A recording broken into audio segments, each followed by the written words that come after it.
Welcome to OFW Runner, day 104. Today is April 13, 2017, and this is JP Adena. Yes, ang tanong ko po ngayon sa inyo, medyo mabigat. Ang tanong ko po ay ito. Ano ang inspirasyon nyo as an OFW? Yan po, sasagutin natin mamaya. At sa mga taong first time naman nanonood, this is my New Day's resolution. Ang version of New Year's resolution we're in, instead of thinking of a task to complete within the year, I am committing to complete a task every single day of the year. And I am taking a video of it so I can inspire even just one person, that's you, to start a habit and make it a good one. Habit and make it a good one and make it every day. Now, we'll see you in an hour.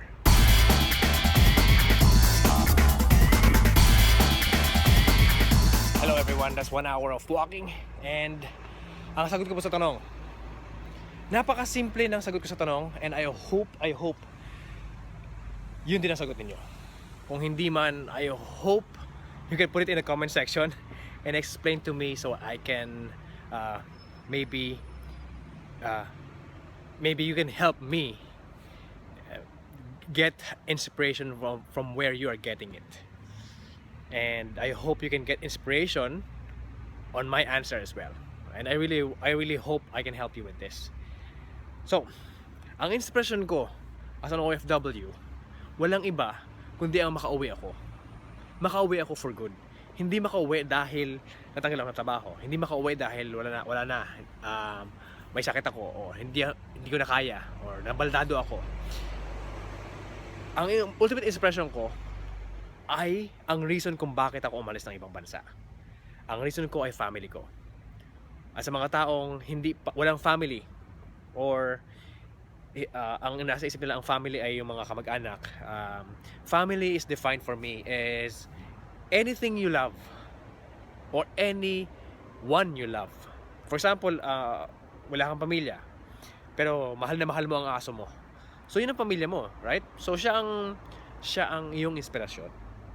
Sa atin, di ba, mga OFW, nandun yung picture ng mga family nila sa locker, sa tabi ng bed, sa kama, laging lang tatawagan, di ba? So, baga lumalakas ang loob nila kapag uwi na ako, kakusapin ko na yung anak ko pagdating ko sa bahay. So, yun ang expression ng mga karamihan sa atin. Pero minsan, kasi, nakakalimutan natin yon. Kumbaga, sa sobrang kabisihan ng araw-araw, sobrang, marakit ka pa after ng trabaho ng 9 to 5, kung meron ka pang gagawing iba, magbebenta ka ng ganito, o kukuha ka ng iba pang trabaho, side job.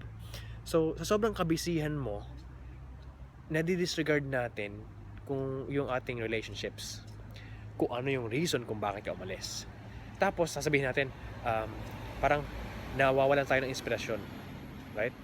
Minsan sasabihin natin sa sarili natin na parang wala na akong lakas ng loob para to move on or mag-continue sa akin. Bakit parang ganon? Bakit nung umpisa parang ang sipag-sipag ko? Pagdating sa dulo, pagdating sa after 2 years, 3 years, 4 years, 5 years, 10 years, I don't know, parang nawawalan tayo ng loob. Sapagkat para sa akin, nakakalimutan natin. By the way, magna 9 years na po ako dito sa ibang bansa. Kaya naintindihan ko po kayo. Hindi po ako nag-iimbento lang ng mga ng feeling. Kumbaga, na-realize ko sa sarili ko na kaya pala ako na-demotivate sapagkat nakalimutan ko ang reason kung bakit ako umalis. At yun ang pamilya ko. My home. I asked my daughter about this also. I told her, "Anak, where is your heart?" And she pointed her heart. Right? Where is my heart? Ang tanong ko, where is my heart? And she pointed her heart. Daddy, your heart is in my heart. Kasi lagi kong sinasabi sa kanya yun.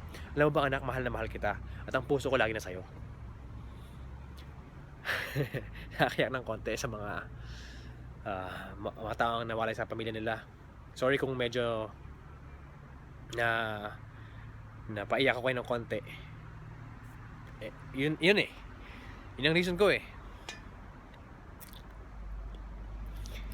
Sorry. So, siyang reason mo eh. Ang pamilya mo ang reason mo kung bakit ka umalis. Yan siya din ang inspirasyon kung bakit ka babalik. Siya din ang motivation mo. Siya ang magpapabalik sa'yo. Ang pamilya o ang mga pamilya mo. Ang mga mahal mo sa buhay. Huwag natin silang kalimutan. I inspire you, I implore you to call them up, say I love you. Yung mga dati nyo ginagawa sa Pilipinas, gawin nyo ulit. Kung may pagkakataon umuwi kayo, gawin nyo. Pero huwag natin kalimutan kung paano natin i-handle ang pera ng tama.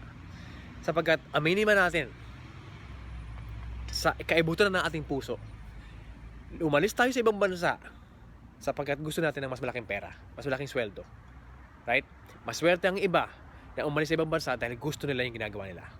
Pero sa mga karamihan sa atin, mga 90%, 95% ng mga OFW, nangingibang bansa sapagkat walang opportunity sa Pilipinas at pupunta sa ibang bansa dahil mas malaki ang sweldo sa ibang bansa. At naiintindihan ko yun yung ginawa ko eh. So, ayusin natin ang pag-handle ng pera ng tama para makauwi tayo sa lalang madaling panahon. Gamitin natin inspirasyon ng pamilya natin para magawa natin to. Alam kong kaya mo. Sapagkat kung kaya kong mag-jog, maglakad, or tumakbo 365 days ngayong taon, alam kong kaya mo rin.